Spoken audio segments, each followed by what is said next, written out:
Ciao a tutti, benvenuti al mio canale Gridi Web.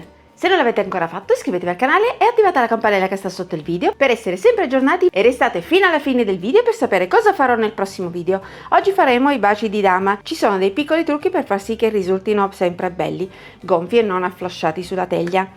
Oggi facciamo questi con le mandorle. La quantità si misura in egual misura i 4 ingredienti: 100 g di farina, 100 g di burro, 100 g di mandorle, 100 g di zucchero. Per prima cosa andiamo a frullare le mandorle che io ho già scottato, spellato e fatto seccare in forno. Questo l'ho fatto ieri. Mettiamo le mandorle e lo zucchero e li andiamo a frullare. Mettiamo lo zucchero con le mandorle sul tavolo, vedete, sono ben frullate con lo zucchero. Lavoriamo questo con il burro. Il burro, inutile dirlo, ci vuole di buona qualità. Io ne ho acquistato uno della Parmalat di panna centrifugata. Quando amalgamate fate tipo una croce per amalgamare bene il tutto e prendere tutto bene. Adesso che abbiamo amalgamato le mandorle con il burro, aggiungiamo la farina.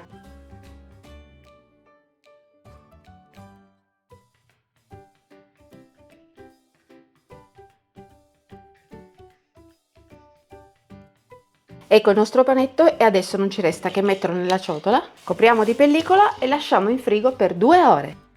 A dopo! Eccoci dopo 2 ore che abbiamo fatto raffreddare il nostro panetto e adesso dobbiamo farne delle palline.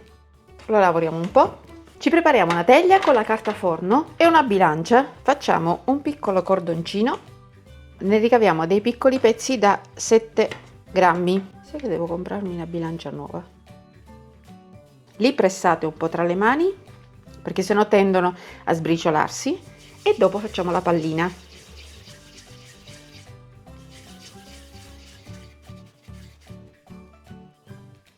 Fatta la pallina la mettiamo nella teglia, compattiamo l'impasto con le mani e dopo arrotoliamo. Io continuo. Io ho finito per adesso una teglia, ancora me ne restano qua da formare le palline per farle venire che non si sciolgono poi in giro per la teglia. Il trucco sta nel metterle in frigo oppure meglio in congelatore per 30 minuti. Inforniamo poi direttamente a forno già caldo 160 gradi per una ventina di minuti. A dopo. Ed eccoli che sono cotti.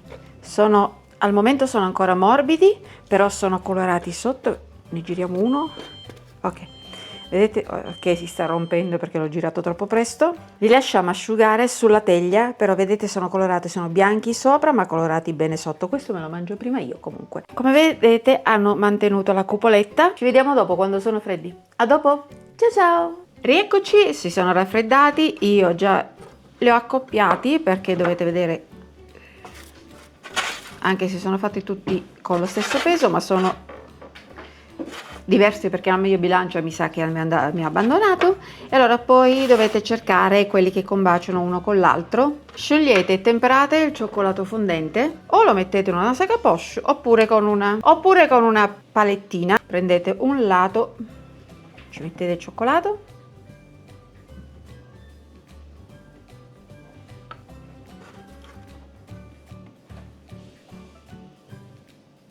lo lasciate asciugare un po' e gli mettete vicino il suo lato e continuate così con tutti i biscotti. Ne sono venuti 52. Dopo prendete uno appena l'avete fatto raffreddare e lo accoppiate spingendo un po'. Ed ecco i nostri baci di dama. Piaciuta la ricetta? Fatemelo sapere nei commenti, mandatemi le foto se le fate. Volete sapere cosa farò nel prossimo video? La torta alle mele, quella delle sorelle simili. Alla prossima! Ciao a tutti!